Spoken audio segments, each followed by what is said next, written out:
السلام علیکم ورحمۃ اللہ وبرکاتہ۔ مشکوٰۃ شریف، کتاب علم کا بیان، باب علم اور اس کی فضیلت کا بیان، حدیث نمبر 216۔ حضرت ابو سعید خدری رضی اللہ تعالی عنہ راوی ہیں کہ سرکار دو عالم صلی اللہ علیہ وآلہ وسلم نے فرمایا، مومن بلائی یعنی علم سے سیر نہیں ہوتا، وہ اس کو سنتا یعنی حاصل کرتا ہے، یہاں تک کہ اس کی انتہا جنت ہوتی ہے۔ طلب علم ایمان کا خاصہ ہے، چونکہ ایمان نور ہی نور ہے، اور اس لیے وہ علم کو جو نور الہی ہے پوری طرح سے اپنے اندر جذب کر لینا چاہتا ہے۔ اسی لیے فرمایا جا رہا ہے کہ جب انسان کا قلب و دماغ ایمان کی روشنی سے منور ہو جاتا ہے تو وہ علم و معرفت کے نور سے انسانی معراج کی انتہائی بلندیوں تک پہنچ جانا چاہتا ہے۔ یہی وجہ ہے کہ مومن کا پیٹ علم سے کبھی نہیں بڑھتا، وہ جوں علم کی بلندیوں پر پہنچتا رہتا ہے، اس کی خواہش و تمنا یہی رہتی ہے کہ وہ اس منزل کی آخری حدود تک پہنچ جائے۔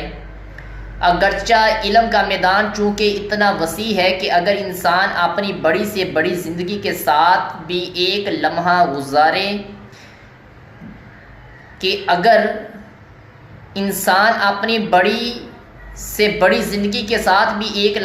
گزارے بغیر اس میں دوڑتا رہے تو وہ اس کی انتہائی حدود کو نہیں پہنچ سکتا، مگر اس کے باوجود مومن تمام عمر علم کی تلاش میں رہتا ہے، اور وہ عمر کے آخری حصہ تک علم کے دامن کو چھوڑنا نہیں چاہتا، یہاں تک کہ اس کی زندگی اپنے مقرر وقت پر آ کر ختم ہو جاتی ہے، اور وہ علم اس صادق طلب اور سچی دہن کے عوض جس میں وہ زندگی بھر مصروف رہا، جنت کی ابدی سعادتوں سے نوازا جاتا ہے۔ در حقیقت اس حدیث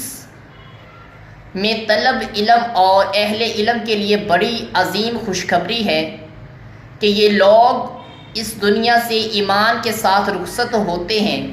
اور رضائے مولا سے ان کا دامن پر ہوتا ہے۔ یہی وجہ ہے کہ اکثر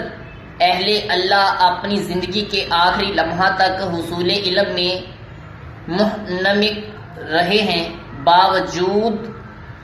یہ کہ ان کی علمی فضیلت و عظمت انتہائی درجہ کی ہوتی تھی، مگر وہ اس سعادت کے حصول کی خاطر طلب علم میں ہمیشہ مشغول رہتے تھے۔ اس سلسلہ میں اتنی بات بھی ذہن میں رکھ لینی چاہیے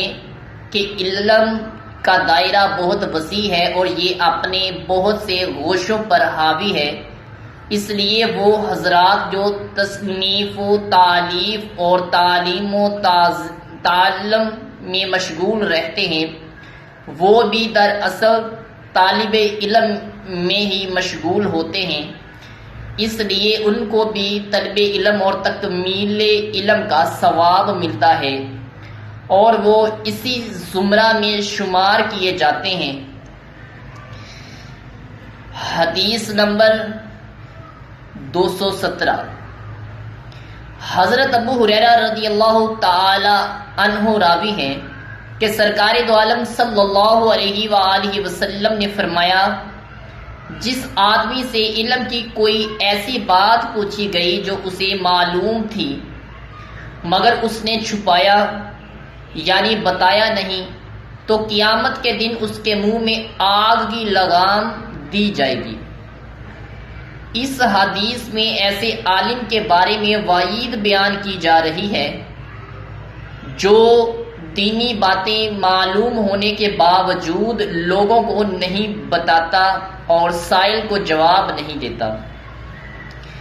مگر یہ وعید ایسے عالم کے بارے میں ہے جس کی تعلیم ضروری اور واجب ہو۔ مثلا کوئی آدمی سلام لانے کا ارادہ کرے اور کسی عالم سے کہے کہ اسلامی تعلیمات سے مجھے آگاہ کرو اور بتاؤ کہ اسلام کیا چیز ہے، یا وہ نماز کے وقت عالم سے پوچھتا ہے کہ نماز کے جو احکام و مسائل ہیں ان سے مجھے آگاہ کرو، یا کسی حلال و حرام چیز کا کوئی فتویٰ معلوم کرنا چاہتا ہے تو ان سب چیزوں کا جواب دینا اور جہاں تک اسے معلوم ہو صحیح بات بتانا عالم کے لیے ضروری اور واجب ہے۔ البتہ نوافل و مباح چیزوں کے بارے میں یہ حکم نہیں ہوگا۔ صلو علی الحبیب صلی اللہ تعالی علی محمد۔